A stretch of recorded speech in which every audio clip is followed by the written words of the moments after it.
Hello, this is Benjamin Williams coming at you guys with another Boson NetSim lab.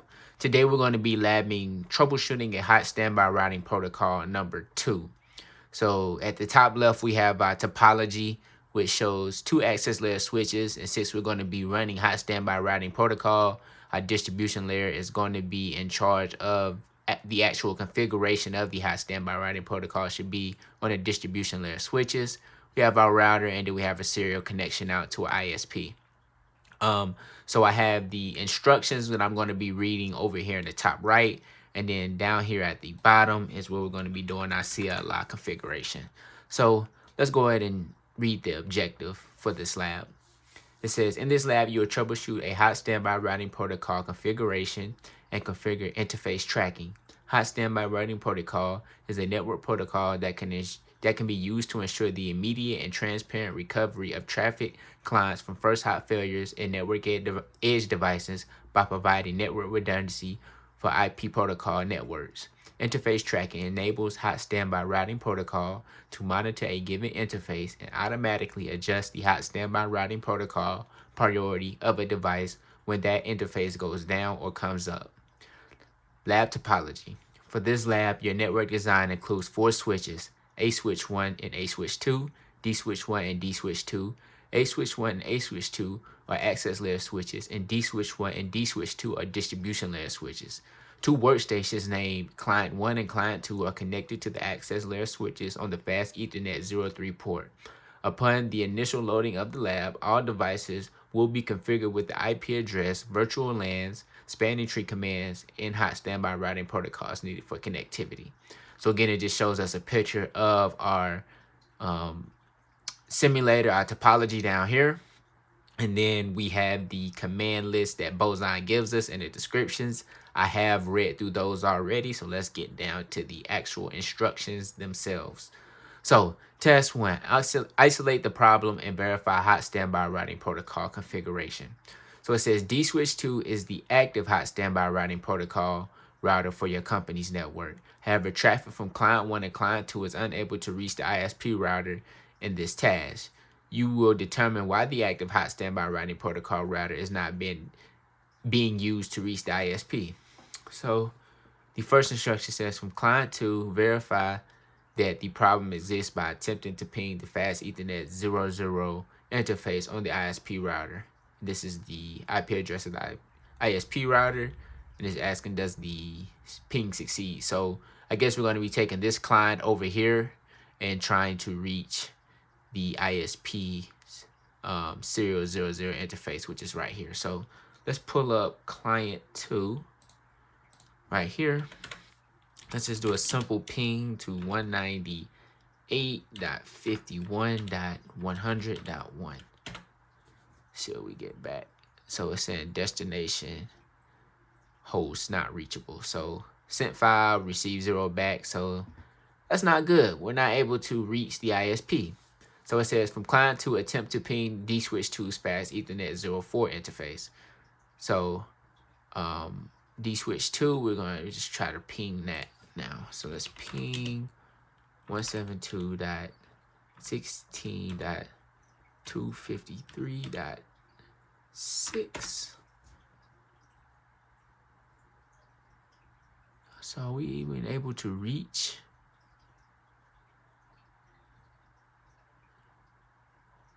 So that's not good at all. We're not even able to reach the distribution layer switch. So that doesn't succeed either. So in D switch 2, display hot standby routing protocol information. Is D switch 2 the active hot standby routing protocol?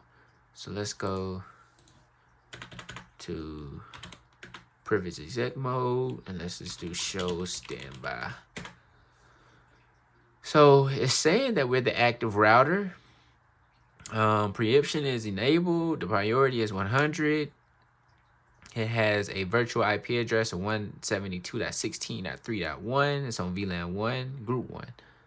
So yeah, it's saying that it is the active. On D switch 2, display the routing table. So let's do show IP route. And we only have a connection out to 172, a connected route out to 172.3.0, and we have a local route which is the IP address of this router, which is 172. This distribution switch is serving as a router though, which is 172.16.3.2. So that's a /32, which means that is our address. So it's saying based on what you know about the topology,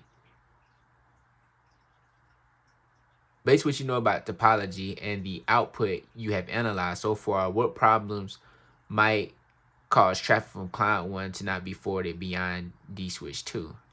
So that's kind of weird though, because we have a connection to the A switches as well. So it's kind of weird. It may be, let me see, let me do a show IP interface brief. So yeah. So this is the problem right here. This fast Ethernet 04 interface is administratively shut down. So we're able to see this network in our IP routing table, but this was not showing up because it's administratively down. So let's go into global configuration mode. Let's go into interface configuration mode for interface 04. And let's do a node shutdown. Bring that interface up. Now let's do a do show IP route. And let's see if we're able to see that route now. So yes, and we're able to see the static route out to the ISP, which is a good thing. So yeah, that's why we weren't able to see or reach out to the ISP, because that interface, this connection right here, this fast Ethernet 04 connection out to router 1 was shut down. So now we have that fixed. So now let's see. On D switch 1, display information about hot standby routing protocol. So let's go to D switch 1. And let's do an enable. And let's do a show standby. So this is the standby router. Its priority is 99. They share the same virtual IP address as D switch 2, which is a good thing. So it says it's preemption enabled. Let's see. Yes, it is. What is most likely the reason that D switch 1 is not the active hot standby routing protocol router? As a result, what possible problem or problems could occur if D switch 2 were to lose connectivity to router 1? So I guess it's saying what is most likely the reason that D switch 1 is not the active router? Well, it has a lower priority at the moment. It has a priority of 99, while D switch 2 has a priority of 100 right here. So that's the reason why it's not the active router. And let's see what the next question is asking. As a result, what possible problem or problems could occur if D switch 2 were to lose connectivity to router 1?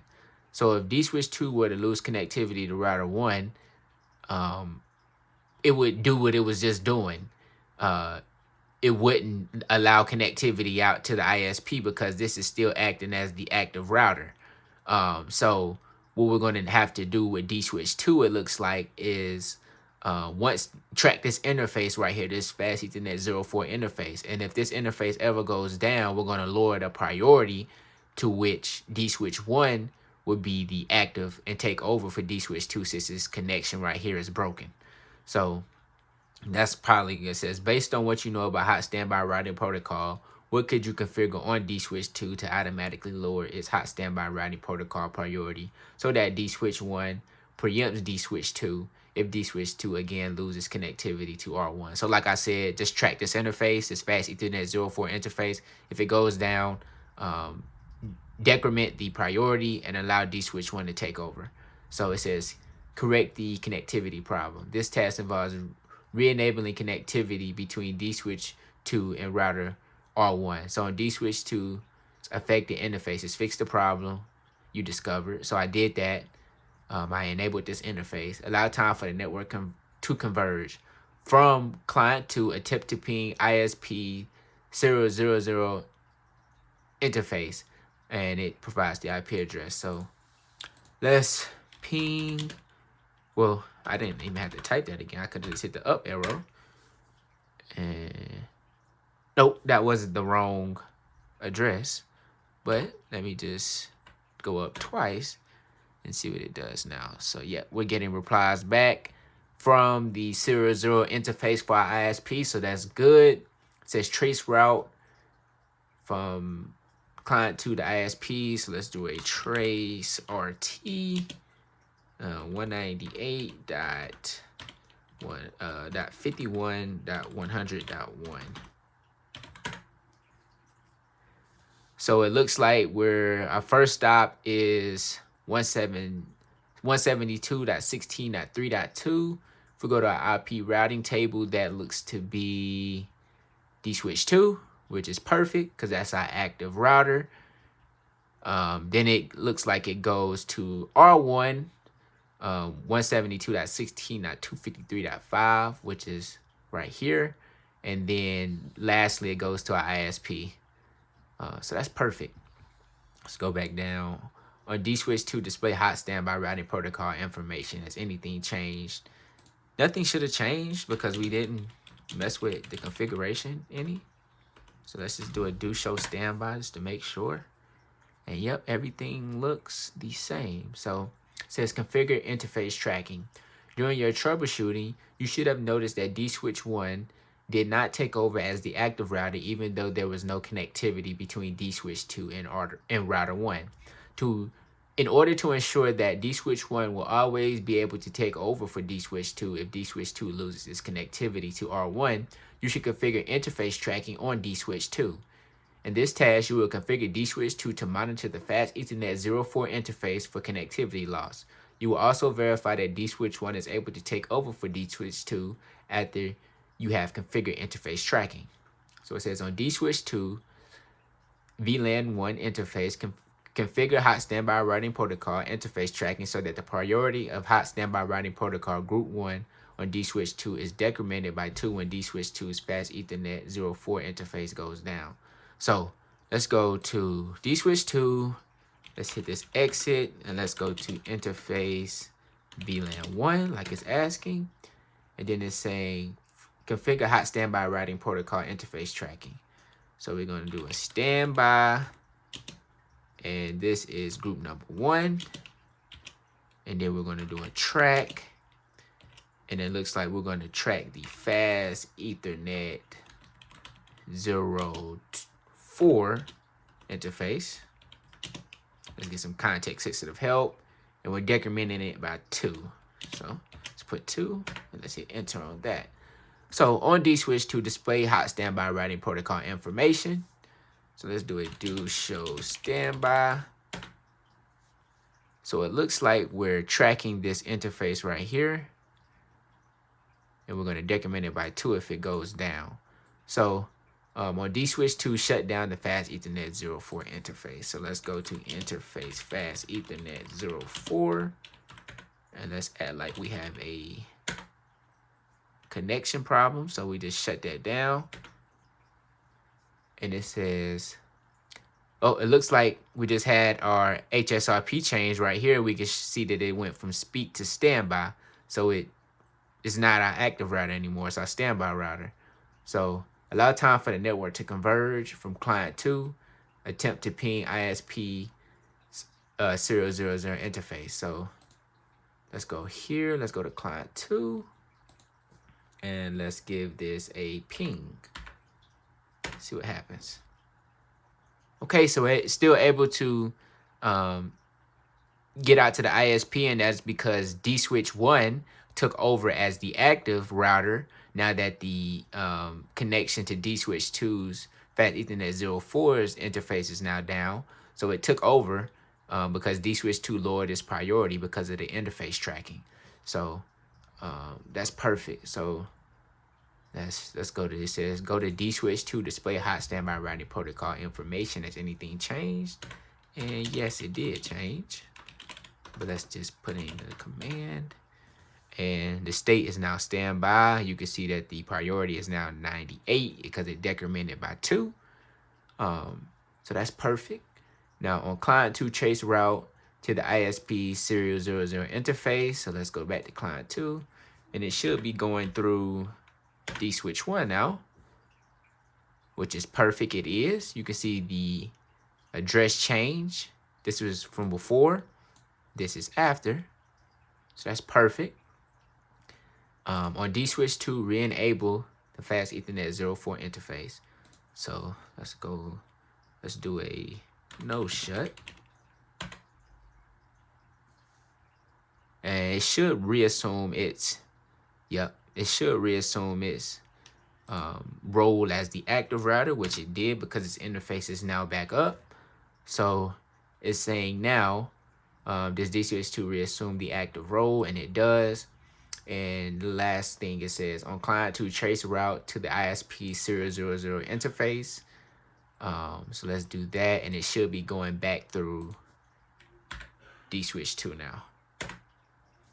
Perfect. Yep, it is. So I think that should be it for this lab. It looks like that's it. So let's grade it, see if we got everything right. And we got this one correct this time. So thank you guys for watching. See you in the next one.